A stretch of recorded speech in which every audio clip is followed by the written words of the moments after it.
আজকে জাতীয় নাগরিক পার্টির জাতীয় সমন্বয় সভা অনুষ্ঠিত হয়েছে। যে সমন্বয় সভায় বাংলাদেশের প্রতিটি প্রান্ত থেকে জাতীয় নাগরিক পার্টির অ্যাসেসমেন্ট আমরা মূল্যায়ন করেছি। আমাদের সংগঠন হওয়ার পর থেকে আজ পর্যন্ত আমাদের সাংগঠনিক বিস্তার এবং আমাদের রাজনৈতিক লক্ষ্য, উদ্দেশ্য, আদর্শ আমরা তুলে ধরেছি সারা দেশের নেতা কর্মীদের সামনে এবং আমাদের সামনের দিনের পরিকল্পনা সম্পর্কে তাদেরকে অবহিত করেছি। আমরা দ্রুতই সাংগঠনিক বিস্তারের নির্দেশনা দিয়েছি।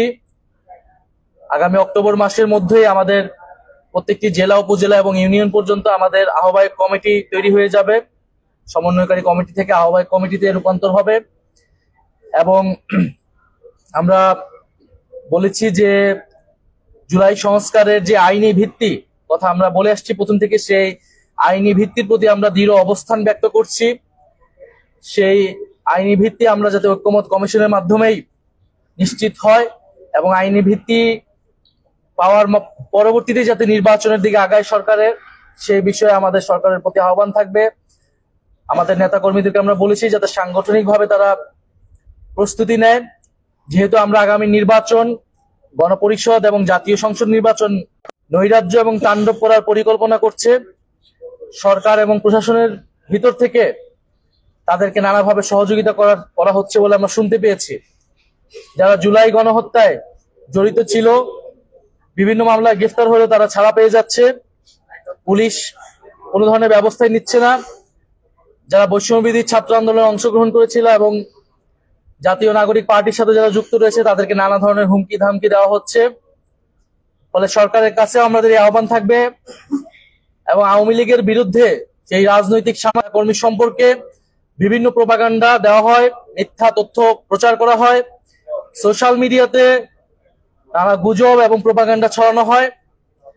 যারা চায় না যে একটি নতুন রাজনৈতিক শক্তির উত্থান ঘটুক, তারা পরিকল্পিতভাবে এই গোষ্ঠীগুলো আমাদের বিরুদ্ধে অপপ্রচার চালাচ্ছে। তারা যাতে এই বিষয়ে সচেতন হয় এবং সামাজিক যোগাযোগ মাধ্যমে যাতে সেই সমন্বিত নেটওয়ার্ক জাতীয় নাগরিক পার্টি তৈরি করে।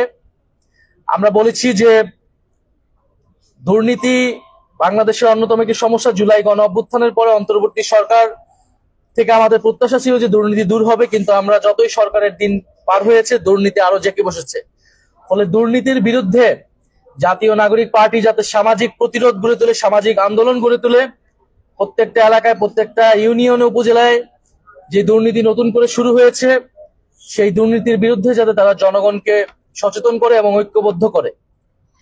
ফলে এই দুর্নীতি এবং মাফিয়াতন্ত্রের বিরুদ্ধে আমাদের এই লড়াই চলমান থাকবে এবং নতুন বন্দোবস্ত প্রতিষ্ঠার জন্য, নতুন সংবিধানের জন্য জাতীয় নাগরিক পার্টি আগামী দিনে যে কর্মসূচি নিবে, আমরা জুলাই পদযাত্রা যেরকম জেলা ভিত্তিক, জেলা সদর ভিত্তিক কর্মসূচি নিয়েছিলাম, এবার আমরা বলেছি আমরা উপজেলা ভিত্তিক কর্মসূচি নিব। আমরা প্রত্যেকটি উপজেলায় যাব এবং আমাদের অলরেডি উঠান বৈঠক নামে একটি কর্মসূচি চলমান আছে গ্রাম এবং ইউনিয়ন পর্যায়ে। আমরা এবার উপজেলা ভিত্তিক কর্মসূচিতে যাব এবং জাতীয় নাগরিক পার্টির যে 24 দফা কর্মসূচি রয়েছে, সেই 24 দফা একীভূত হওয়া নিয়ে বিষয়, সেই বিষয়ে আমরা স্পষ্ট করেছি জাতীয় নাগরিক পার্টি তার লক্ষ্য উদ্দেশ্য নিয়েই এগোবে।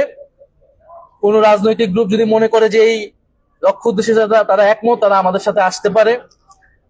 এবং যেহেতু আমরা জামাত ইসলামের করা হয়, ফলে আমরা এই মুহূর্তেই কোনো জোট ভিত্তিক আমরা চিন্তা ভাবনা করছি না যে আমাদের যে বড় রাজনৈতিক দল রয়েছে তাদের সাথে, বরং জাতীয় নাগরিক পার্টি তার স্বতন্ত্র রাজনৈতিক উদ্দেশ্য নিয়ে আগাবে এবং জনগণকে ঐক্যবদ্ধ করবে। এটাই ছিল আমাদের সার্বিকভাবে আজকে জাতীয় সমন্বয় সভার মেসেজ সারা দেশের আমাদের নেতা কর্মীর প্রতি এবং সারা দেশের মানুষের প্রতি। এক, আমরা জাতীয় নির্বাচন এবং গণপরিষদ নির্বাচনের জন্য সাংগঠনিকভাবে প্রস্তুতি নিতে বলেছি।